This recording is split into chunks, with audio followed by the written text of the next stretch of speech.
Okay. ഇപ്പൊ കാലൊക്കെ ഉളുക്കി കഴിഞ്ഞാലേ ഉടനെ അതൊക്കെ പിടിച്ച് വലിച്ച് ഇങ്ങനെ ചെയ്യരുത്. ശരിക്കും എന്താണ് ഇത് ആ മസിൽസിനെ ടച്ച് ചെയ്ത് വിടുക വേണ്ടി. അപ്പൊ അങ്ങനെ ആർക്കെങ്കിലും കോച്ചോ എന്തെങ്കിലും പ്രശ്നം ഉണ്ടായി കഴിഞ്ഞാൽ ഒന്നും പറയാൻ മടിക്കരുത്. ഓക്കെ. പിടിച്ച് വലിച്ച് ഈ കഴിഞ്ഞ ദിവസം ചോദിച്ചോളൂ.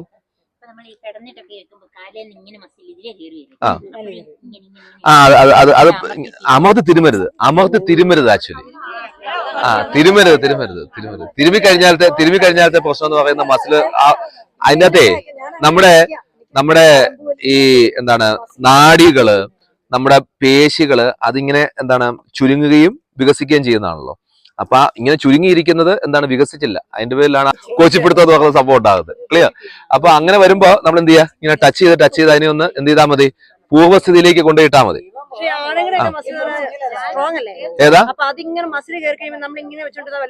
അല്ല, അന്നേരം മുഖൊക്കെ ചെയ്യണം. പിന്നെ വേറൊരു കാര്യം, കൈ കാണിച്ച് പിടിച്ചോട്ടെ. ഇവിടെ നോക്കിയേ, ഇതല്ലേ ഇങ്ങനെ കുലുക്കുക. സ്ട്രോങ് ആയിട്ടുള്ള മസിൽ ഇങ്ങനെ കുലുക്കി കൊടുക്കുക. അങ്ങനെ കുലുക്കി കൊടുക്കുമ്പോ അത് റെഡിയാവും.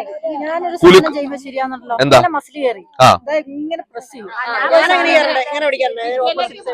അതൊക്കെ നോർമലി അങ്ങോട്ട് ആകുന്നതാണ്. ഓക്കെ. ബേസിക്കലി